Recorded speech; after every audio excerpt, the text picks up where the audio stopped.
Now, mirrors are hardly a riveting subject, but it's amazing on a bike how they can niggle or improve the ride. So, yeah, let's have a look at them. Now, I've said before, aesthetically, I like the mirrors on the VFR.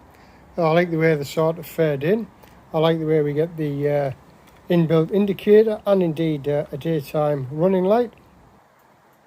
It just sort of adds something extra to the bike. And they actually move out the way quite well when you want to park up at a tight bike park where people are going to come past and knock it. Or, in my case, if you look at the driveway, I don't have a lot of room to get past there, but by folding the mirrors in, it's quite okay, no problem.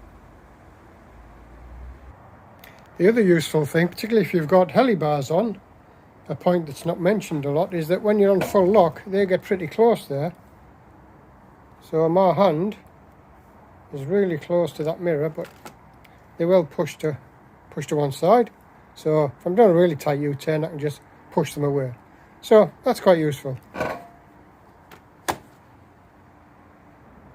Again, looking from a quality feel and ease of use, you find that it's the inner part of the mirror that moves. And that just has an air of quality about it. My friend's just bought a BMW R1250 RS. Lovely thing, lovely fit and finish on it, but it mirrors let it down. It's just got a stalk, and you adjust the mirror around this area, you know. Doesn't have an inset, as it were. And I think that just adds just a nice touch. I believe the Fireblades are very similar of this era. But of course, are they any good in use? Well, what I find is I just get a bit of elbow there. I know I can't get the exact angle that I'm riding at. I just get a bit of elbow there. Obviously, with riding gear on, it's a little bit more. But I honestly feel these Handlebars also hinder the elbow a bit more because they're raised. And I think that if you're lower down, the elbow comes out of that mirror a little bit more. I don't know. You can let me know about that, whether you get a lot of elbow in your mirror or not. So for ease of use and visibility, what they're there for, I think they're quite good.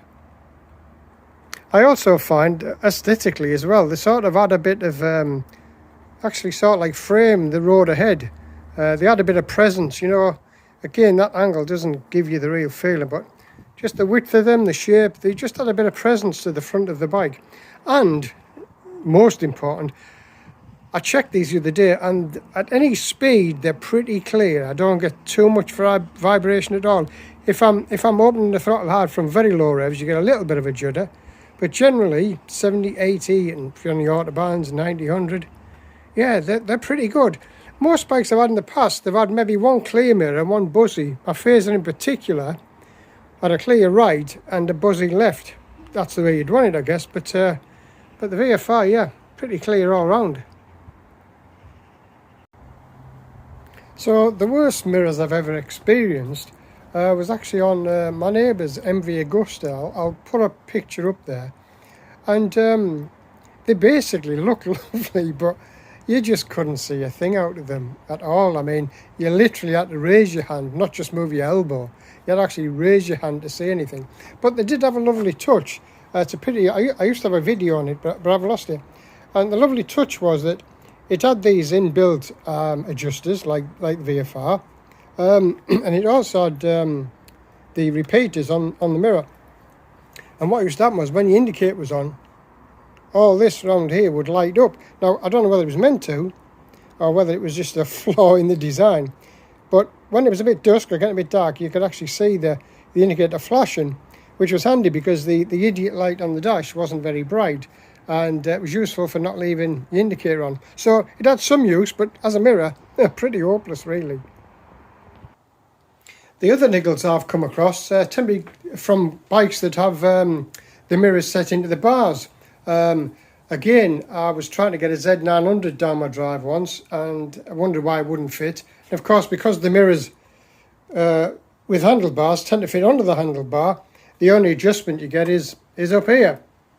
So I couldn't fold them back in to get the bike past the car on the wall. Just a little thing, but something that, you know, does sort like annoy. And particularly bikes that have bar end mirrors, if you can't fold them in. I'll put a couple of pictures up of the Indian that used to be in the garage. You needed a big gap to get that through, simply because you couldn't fold in the bar end mirrors. But the other day I was riding my friend's modified Phase 1000, similar to the one I had. He's modified it a bit, and he'd taken the mirrors off, because they do cause a bit of turbulence, and the bar end mirrors that he put on were pretty good. I'll just put a picture up there. And again, I was quite surprised what a good job they did, and they stayed clear, which is pretty good for aftermarket stuff. But like I've said, if you get a bike with mirrors that just show your elbows or vibrate a lot, it does sort of take a bit of confidence away from your riding. You're not sure what's behind you, especially if something's quick coming up behind you. You're not sure if there's a blue light behind you. You're trying to work out, is that a pair of ladders on that roof of that car, or is it the blue light? I've found that with a few bikes, and stuff like that. So, yeah, a good set of clear mirrors really enhances the ride. But just a little anecdote to finish off. I realised the other day, when I was on holiday, we hired a couple of e-bikes and they had no mirrors on. And I just felt very vulnerable not being able to look behind me so easily. And I recall one particular Euro trip. We went to the Nürburgring, and one of the lads who used to come with us, Darren, a bit of a wheelie king, brilliant skills on a bike. You wouldn't want him to teach you to ride for your test, but his skills on the bike were fantastic. And he'd never been to the Nürburgring, and he was on a KTM 690. He had no bother staying with his speed-wise, particularly on the bends and that thing.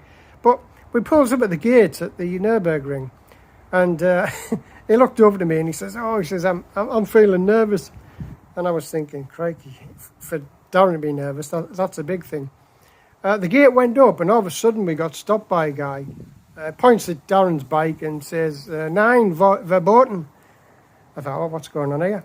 And would you believe Darren had gone, he'd come on the trip without mirrors. I didn't even notice he had no mirrors on his KTM 690. It's probably because he's that used to just being ahead all the time. And they wouldn't let him on the Nürburgring all that way, and he never got a chance to go on it. So another downside to bad or no mirrors for you. But yeah, just a little story. So yeah, mirrors do help and do hinder. So there's a bit more to them than you would first think. Okay, I'll welcome any comments as normal. Catch up with you later. Bye.